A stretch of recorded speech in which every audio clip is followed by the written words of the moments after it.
Good morning to all of you and welcome to another coffee break session of EUFRAS. It's really an honor to have you with us. So as you know, we try to present projects or initiatives that would bring us additional knowledge to all of the advisors across Europe. And today we are also honored to have colleagues from Wageningen that are talking about this subject, about the soil knowledge gaps. I don't know in your countries, but at least I guess that it's across Europe, but at least in Portugal, it's a hot topic, let's say, about soil management. So talking about soil management practices, again, and also the soil health, interaction between soil microbiome and the crop productivity, and also soil resilience against the climate change. So all subjects that we are very interested. And I guess now I will give the floor to our colleagues, Amanda Matson and Jorike Potters. So the floor is yours. Welcome. Thank you, Rui. And let me just tell you that this is being recorded. And when you finished, we'll have a Q&A session for all the questions that you have. You can, meanwhile, you can put it in on the chat if you will. And please turn off your mic. Thank you. Thank you, Rui, for this introduction. And thank you, EUFRAS, for inviting us, the EJP Soil team and from Wageningen, to have this dialogue between advisors and researchers. Because as the title says, soil knowledge gaps, creating research solutions that meet advisory needs. We need both communities, the researchers and the advisors, in order to be able to do this. You can go to the next slide.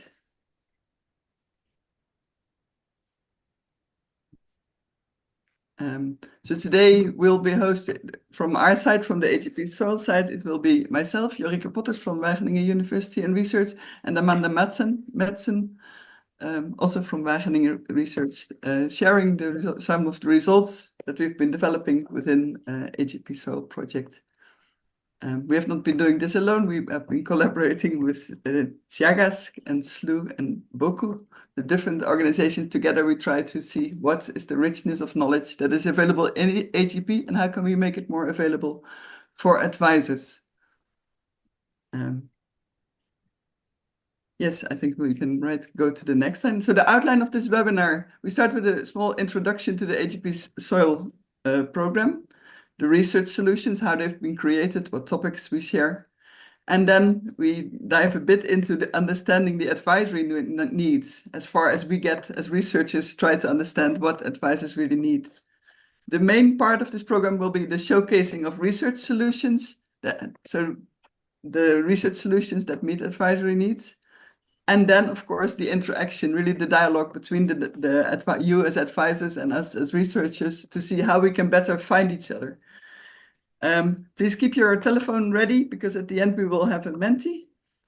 And as Rui already said, please share all your ideas in the chat so we can really we are really interested to hear what you think of what we are presenting.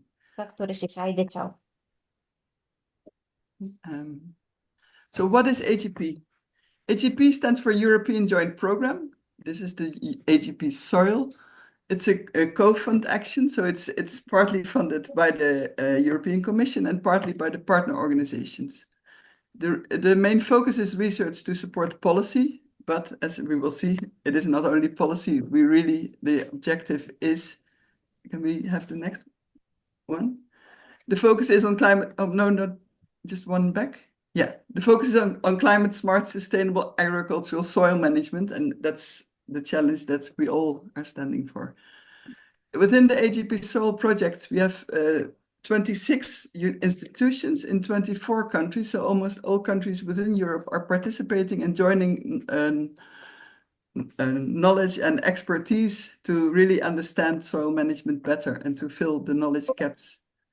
Within EJP, there are 400 scientists working in these 24 countries. The program started in 2020 and will end next year. So it's 5 years of scientists working really hard together with many different stakeholders. There's a wide range of activities, as we will see on the next slide, please. So there are 5 different pillars within EJP. The first one is, of course, sustainable soil management, where we assess different soil options and evaluation of how to assess different management options, to work on understanding soil threats and how to mitigate them, and also the role of biodiversity and how to understand the status of biodiversity.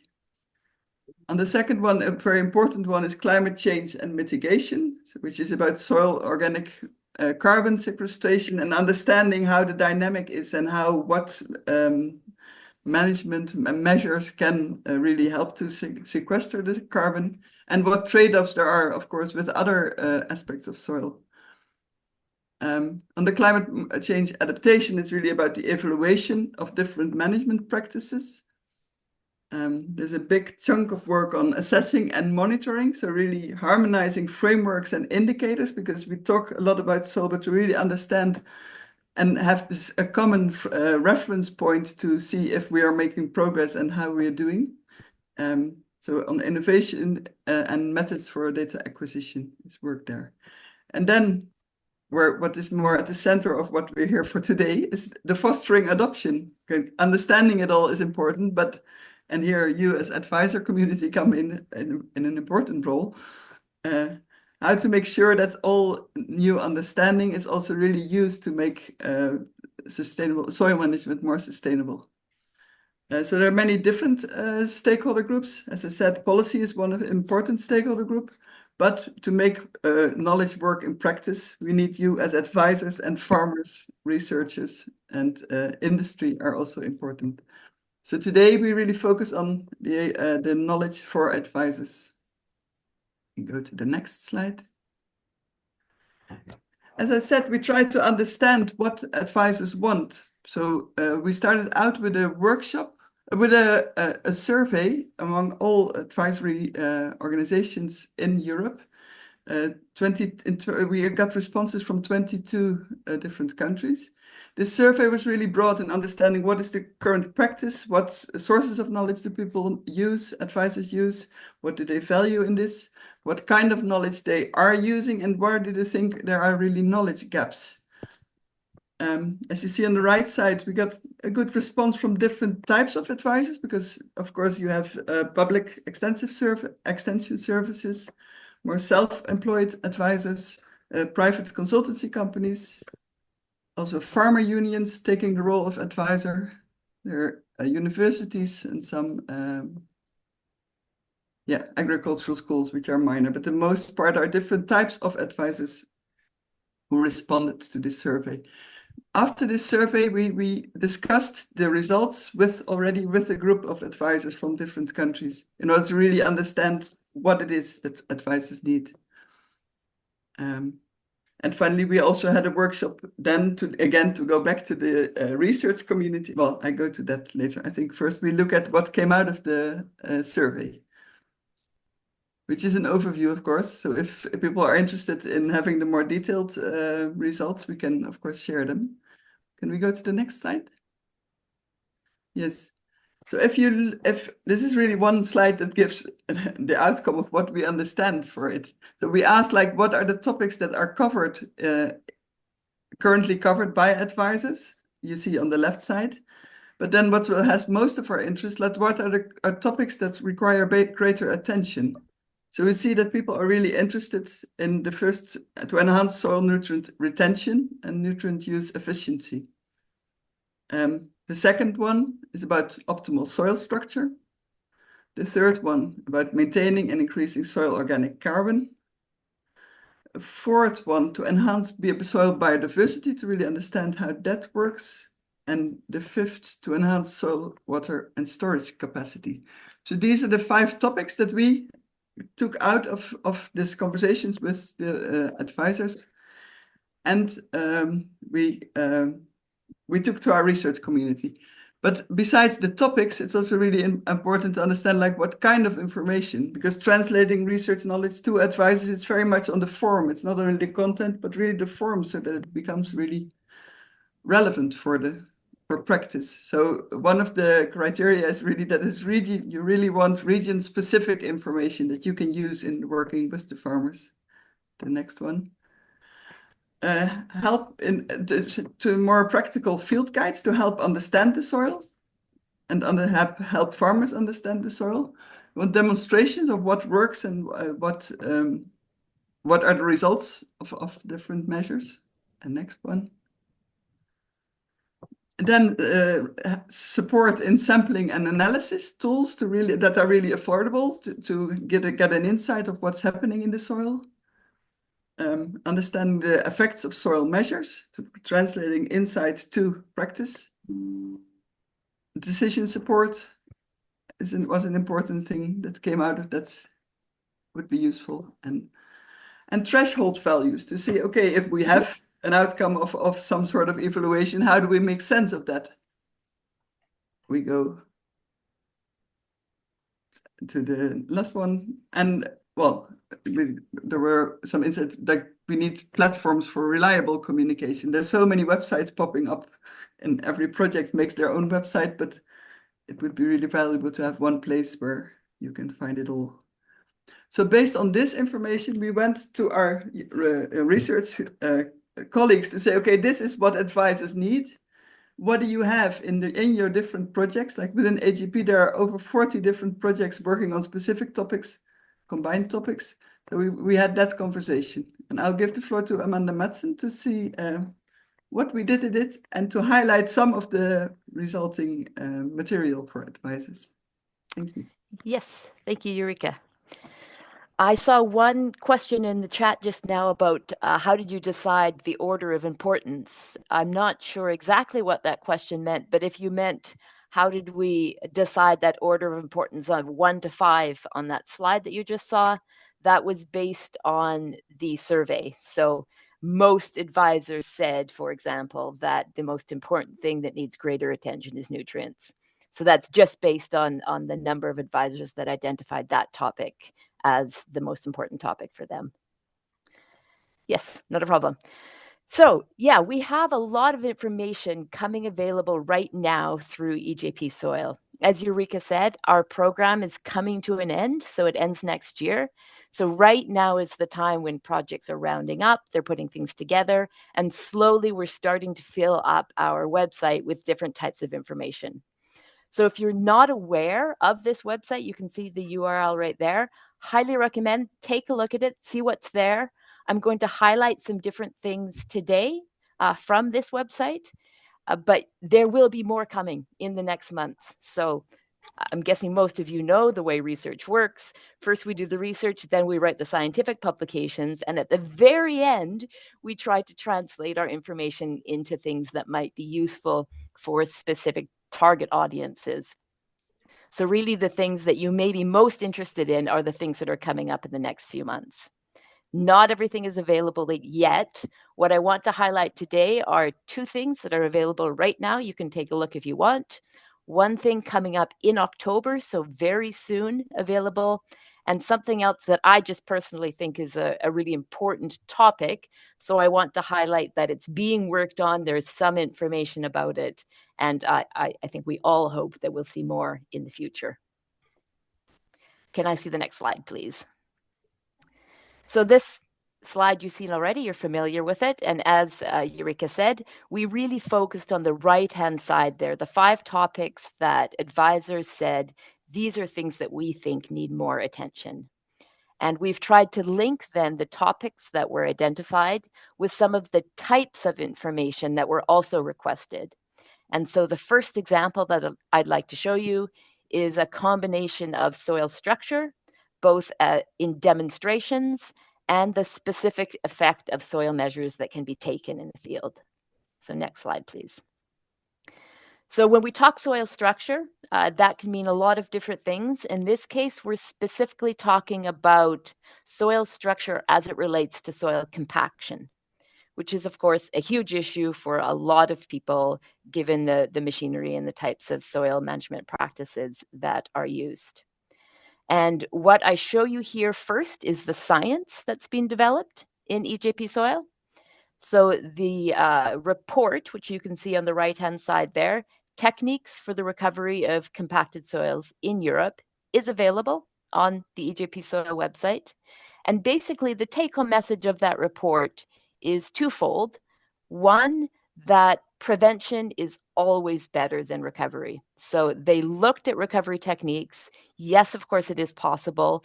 They talk about different techniques in that report, so mechanical, biological, natural.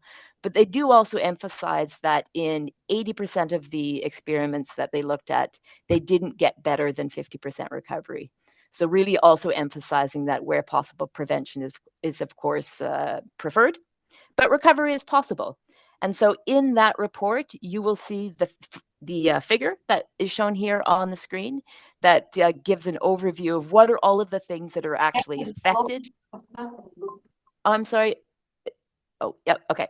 What are all of the different soil aspects that are in fact affected by compaction? So what changes in the soil?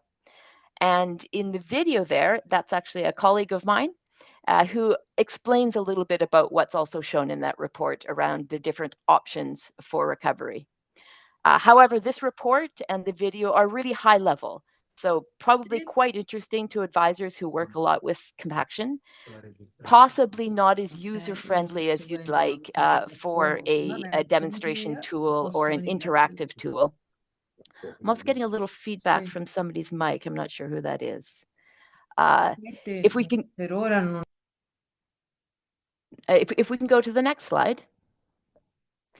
There's also some tools that are available that are much more visual, and these are amazing tools. I will tell you right now that there's a bit of a downside to them in that they were also created by my colleague and are currently only in Dutch. But they would be reasonably easy to translate. And what I really like about them is that they're incredibly visual. They are available on YouTube.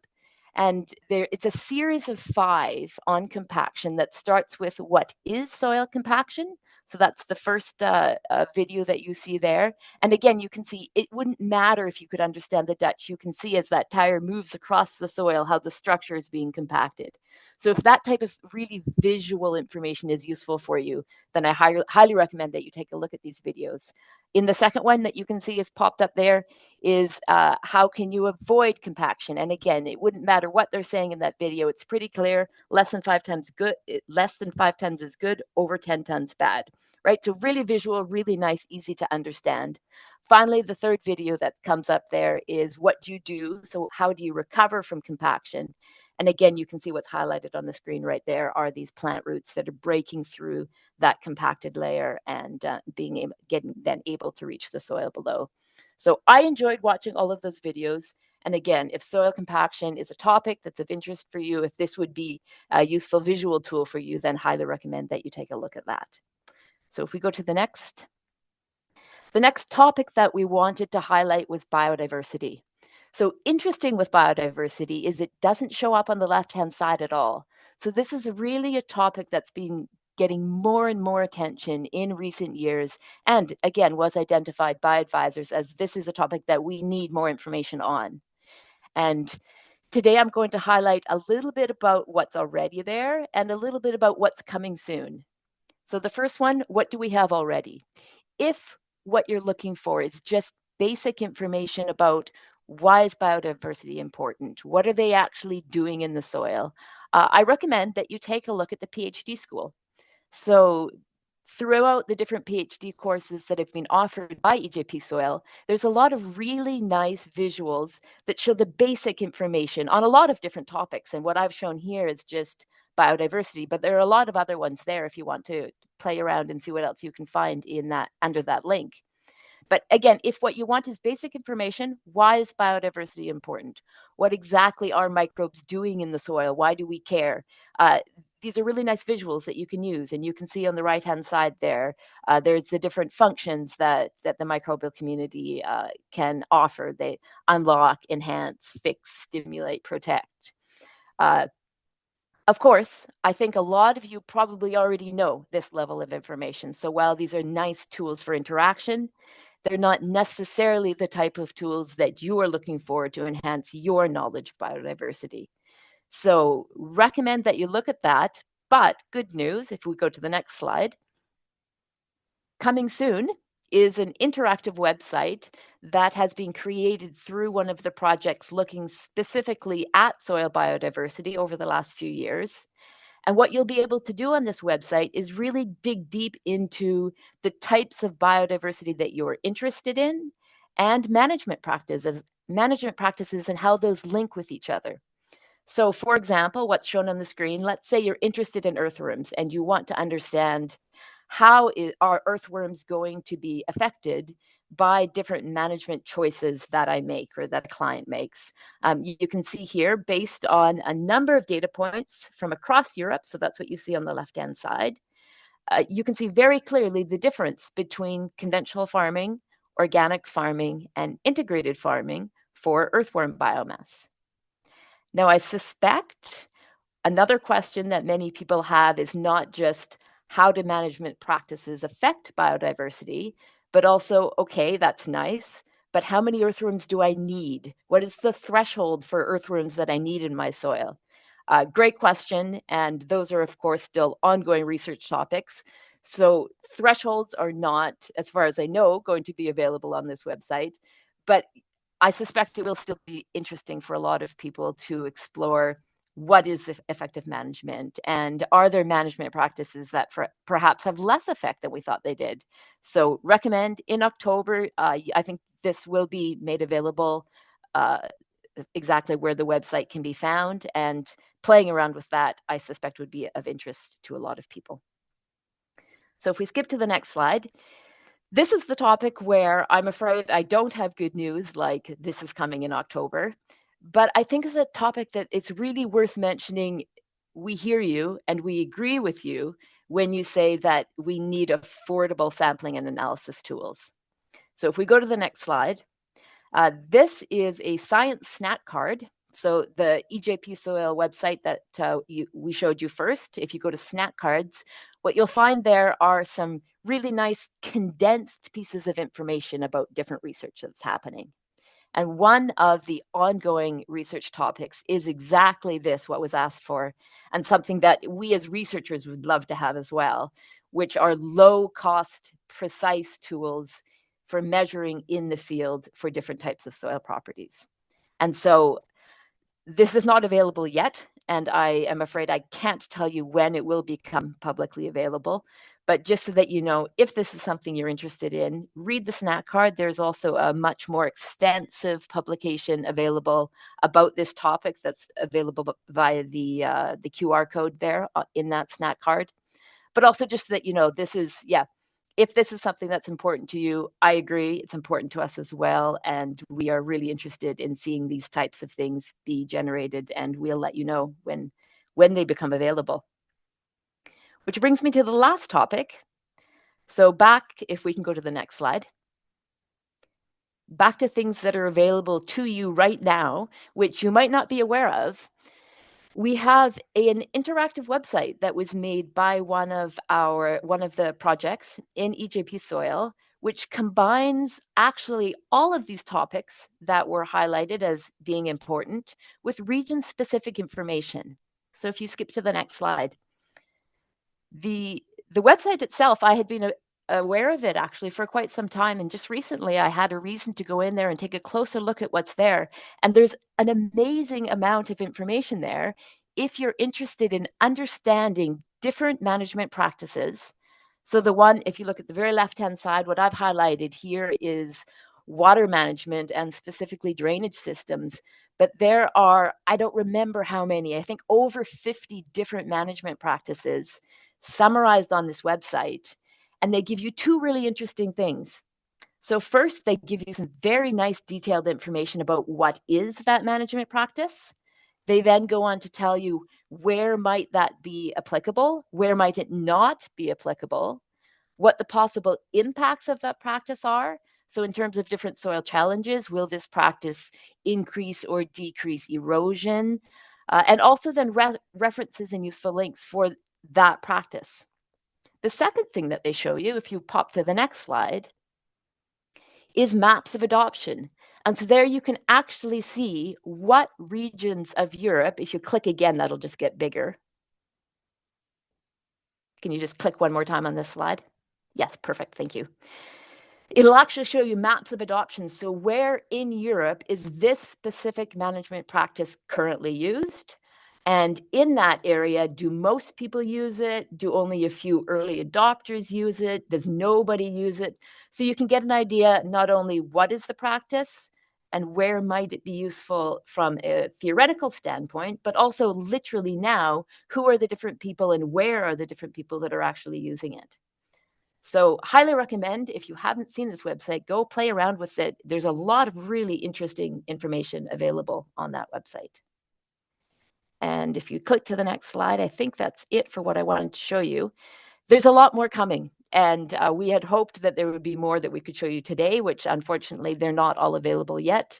But please stay tuned, take a look at the EJP website, and there's a lot of really interesting information that's coming available. And with that, I'll pass back to Jorike. Thank you, Amanda, for highlighting and showcasing some of the work that has been done by all the colleagues in EJP Soil. And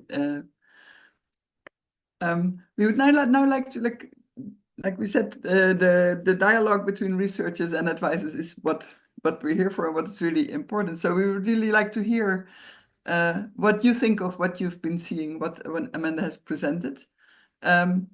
So please go to the menti.com and use the code that's indicated 15935916 to indicate which one of the materials selected. There are a few mentioned in the list you found most interesting. You can also please share your ideas, because this is just a ranking, but please share your ideas. What when listening to Amanda, what raised your interest, what you were interested in, also maybe what you missed. Please share anything you would like. Any reaction is really valuable. I give so Ilse will present the Menti. Go to the Menti site. And thank you, Avion, for pasting all the links to all the material that Amanda presented in the chat. So here you can click and you can have a look yourself, like what's there and how it can be of use for your practice. Yes, thank you. I have already submitted my answer. Yes. Okay, that's good. Ilse, can you go to the Menti website?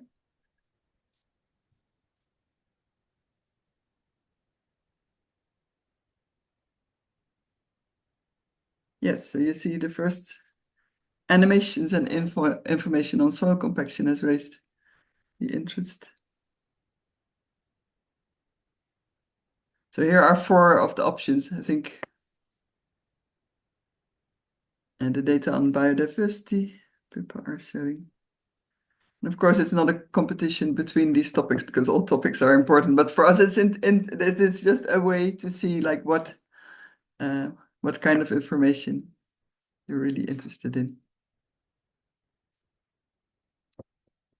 Carbon sequestration coming first. So if you have submitted your answer and you have some more details, you can, of course, in the chat share like what would you really like to hear. Also, what did you miss?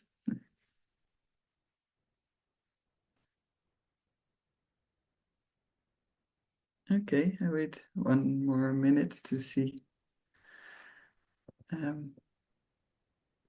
Okay, thanks a lot. So here it says the measure, especially the carbon sequestration in the material, but the other ones are interesting as well. Then if you like said, EJP Soil is finalizing next year. So currently all researchers are working very hard to develop new materials, and there will be they will also have products which are useful for advisors. So we have a question like what is a good way to, how can we reach you and how can we make this material available? If we go to the next question, Ilse, with ours. Yeah. So how would you like to be informed about the upcoming material? Would it be useful to have in a couple of months, when the more material is available, to have another webinar like this to show some other products and materials and go work through them? is EUFRAS a channel, your website, to showcase some of the material that's relevant? Do you think, okay, now we know the EJP website, we can go there and find what we need? And of course, the most interesting one, the intriguing one is the other. Please, if you say,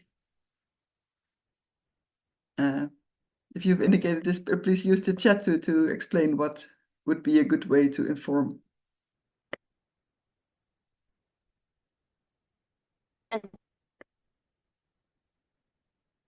Yeah, I see the comment of Paul Daniels. Thank you. To get researchers, advisors involved in research project, I think we get into that next, because that's also our thinking. Like, and researchers are really interesting to see. Okay, we can try to understand what advisors want, but what's better than to have advisors really working together to develop material that's relevant. So we'll explore that a bit later.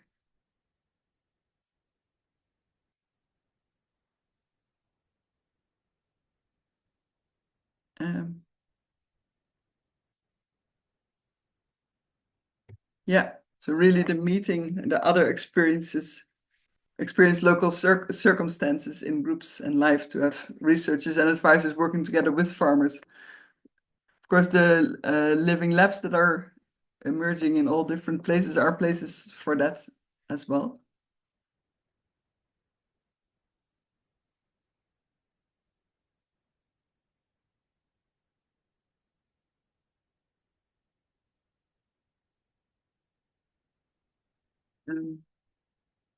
Oh, can we go to the last one back?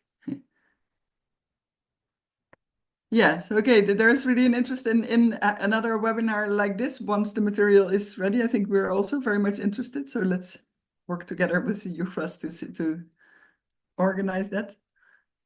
We should explore this how to communicate well to the EUFRAS emailing list. I think we can discuss that and see how we can reach that. Yeah. Then we go to the other topics. This was more about the material that we presented. Now we would like to see a bit, like, in the future, how can we improve or strengthen the collaboration between researchers and advisors to make sure that knowledge is available in the right format and the right time. Because very often, like Amanda said, very often now the research is done and then we think about the communication, which also, but it's very important to work from the start. But of course, within possibilities of research, of advisors' availability. Can we go to the next one? Yeah. That's interesting to see that many people say, like, advisors on research as research partners in research projects. I think as research community, we are very much interested, and we were a bit hesitant, like, do advisors have time to work on research projects with really on research projects? But I think it is a very good way.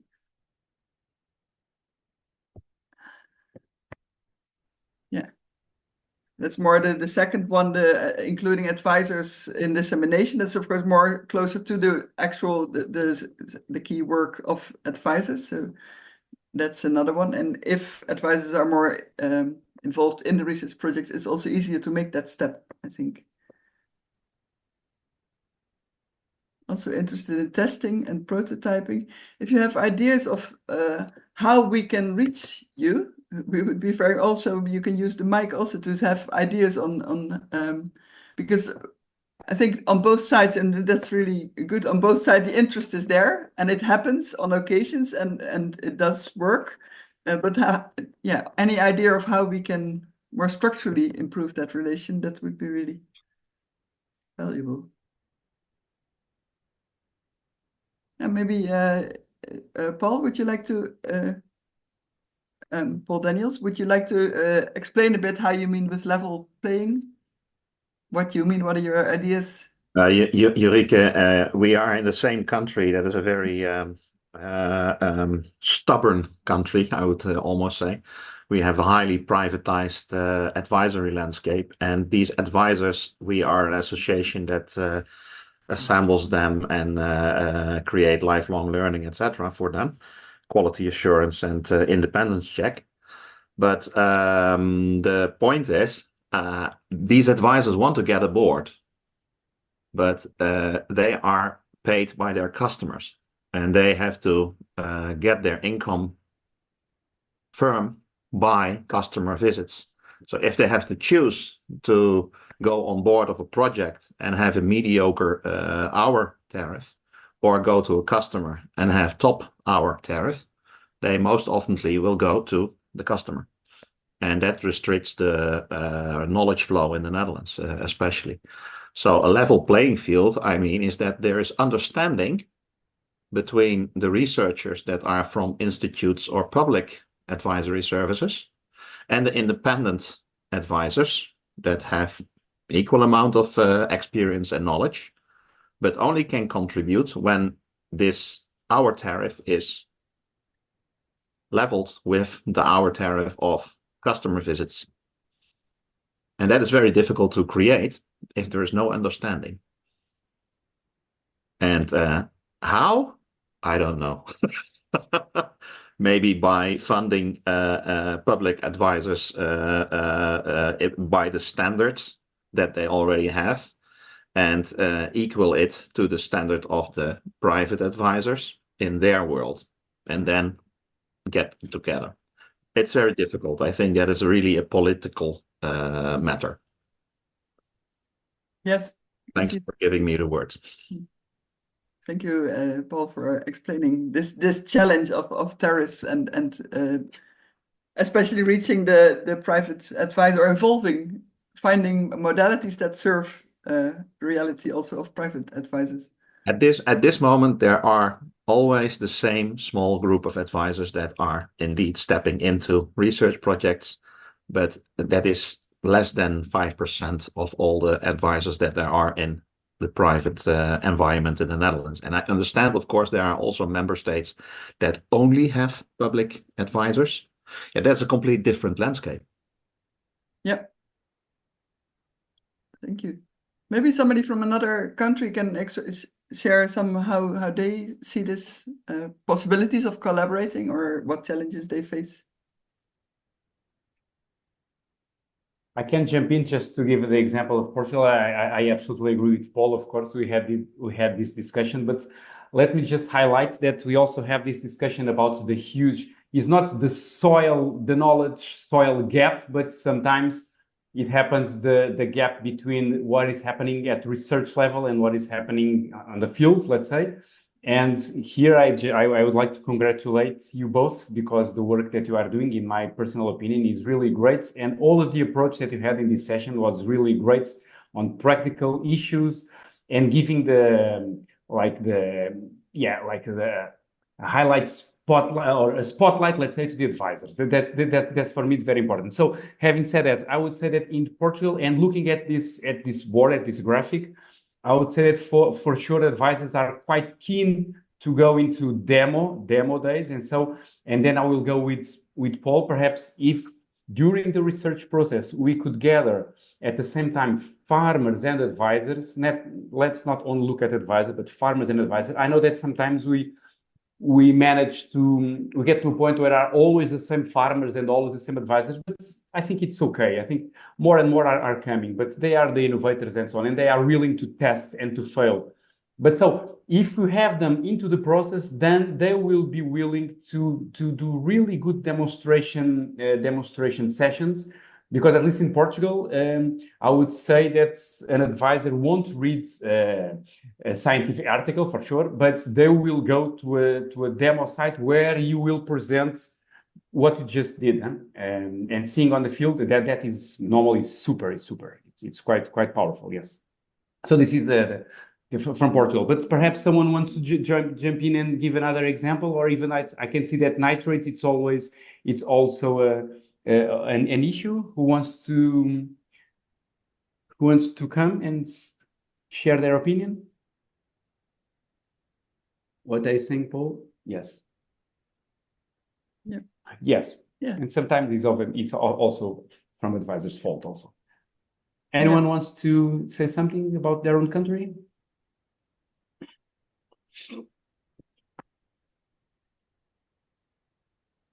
Not so much. So, and looking at the chat, is there any question to be answered? Okay, so I think we have one or two here. So we have, yes, advisors on board, living labs. Yes, they are the perfect place to do so. And we have here, there is still so much unknown about the behavior of nitrates in the soil and how to manipulate plant or soil to minimize a surplus. Yes, this is always, I can imagine that is always a research that you are doing also in your organization.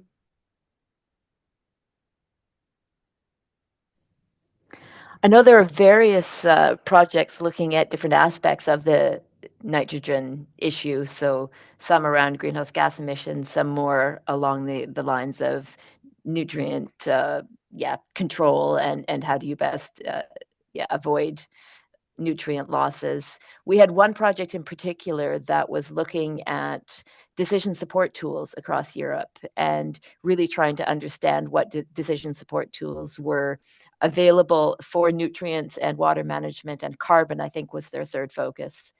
And we hope that that's one of the products that's going to become available soon, is a little bit more about what decision support tools are out there. These might be ones you're already familiar with, but perhaps there'll be some new ones there as well. So stay tuned for that. There's definitely, absolutely, nitrogen is always going to be a research topic. And by the way, a question that I have is that you show us, and it was quite impressive that you have in my notes more or less 24 countries involved. Yes, that's correct. Yes. Do we have in these countries, do we have like some pilots or demo farms that are working, or they are only at, let's say, research level? It's a question that I have. And Ilse, could you just stop sharing, please? Then we can see each other.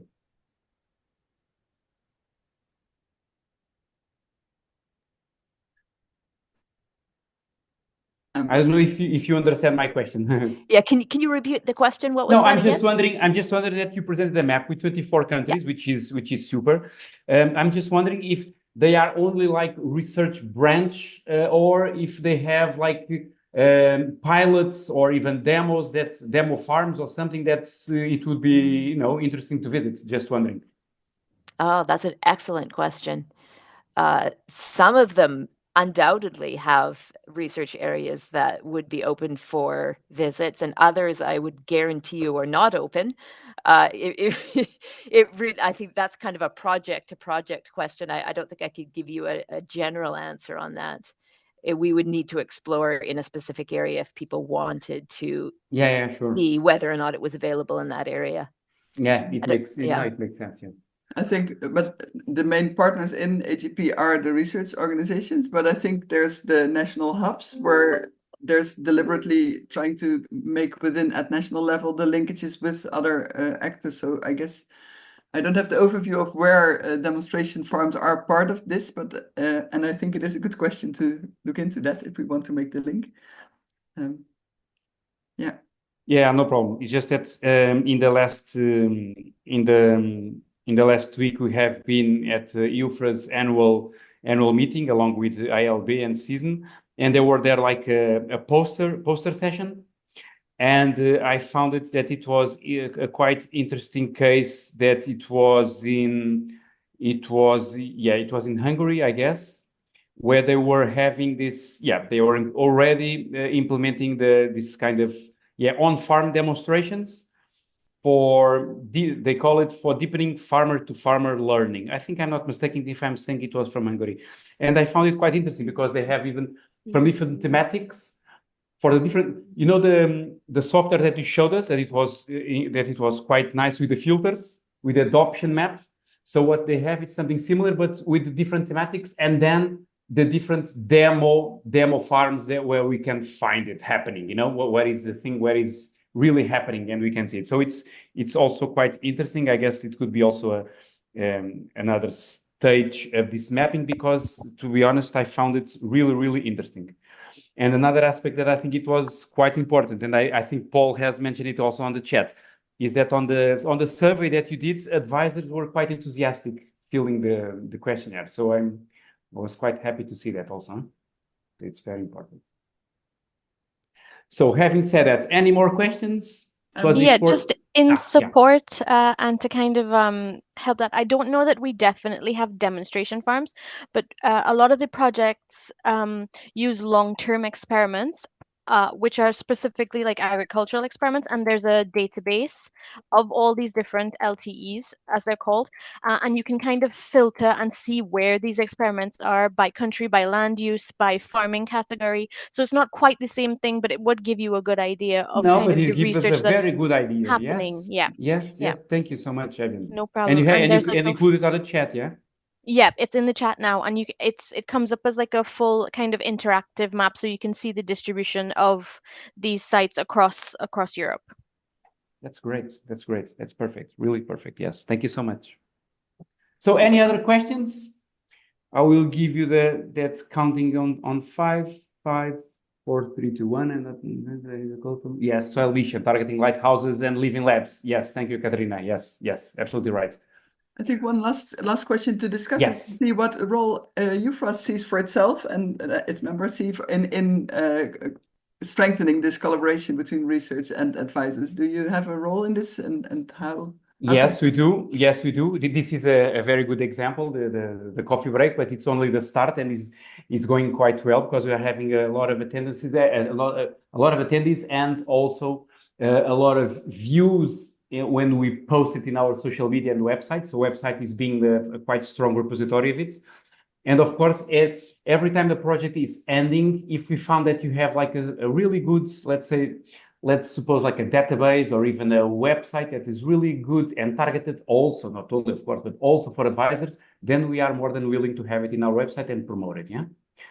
So this is really important for us, trying to close this gap. And this is in fact what is Coffee Break, is try to showcase what is happening and give some highlights for the advisors. And then I would suppose each of us that are attending would act as multipliers. For instance, in my case, all of the info that I have and all of the links that you put it on the chat, I will resend it to our advisor database here in Portugal. So if all of you act as multipliers, then I think we will have even higher impact, let's say, on this. Yeah, that's really great. And like I said, thank you for having us here, and we're really interested in collaborating in the future, also in other webinars and other initiatives. That is on the content side, and also if like our colleagues, advisors, researchers sometimes say, okay, we have a project, we would like to work with advisors, but where do we find them? Does EUFRAS see a role in that? Absolutely. Yes, absolutely. Yes. Okay. Yes. We can be again as facilitators, yeah? So we have a strong link to our advisory members, and in fact that's one of our role. Huh? Not only involve advisors organizations in the European project, but also in different initiatives. Huh? This is very important for us. So yes, we act as facilitators, and we'll be more than welcome to spread the word, let's say. Yeah. Yeah, because that's one of the observations. When you try to connect, you need a bridge, and we had the question like, who is responsible for the bridge? And I think so. We're both standing on both sides, and we make steps on the bridge. But I think it's really important to own the bridge together as research and advisors. Absolutely. Someone is saying that the link is the link correct? It's not working for me. I guess it's the tools, Bonard. It's the database for long-term agriculture experiments. Let me see, just see if I can get. No, I can get it. Sorry, I can go there. So Radina, please try again or copy the link for the website address. Okay. So having said that, I think that's more or less what we had. Let me just say thank you so much. I'm going to be honest here. I was quite impressed with the work that you have been done, and especially because you are already involving advisors. Huh?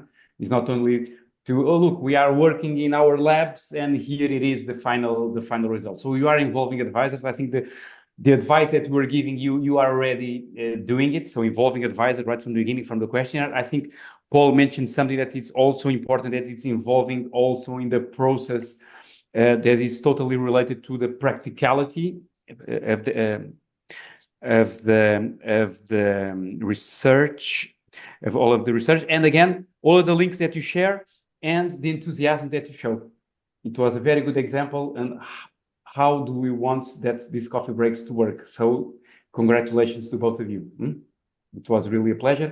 And congrats to all of advisors that are with us and all of your interaction on the chat and so on. I guess all of this info will be available on YouTube channel, website, EUFRAS, social media, and I'm not forgetting nothing. And you'll go to the emailing list, where we have how many registrations do we have in our emailing list, Ilse, for these coffee breaks? Do you have a number? For this coffee break, registered was 124. I can hear you. We can hear you. But on the list we have almost 300 advisors, I guess, in total. Yeah. So it's already a good set of advisors. So thank you very much, and let's keep the soil health. Yes, keep working. Let's build the bridge. Great work, EJP. Yes, someone is saying, and they're absolutely right. Okay. And hope to see you soon. In another session. So Indeed, just talk with your colleagues. You are more than welcome. Okay. Thank you so much, and bye bye. Thanks very much.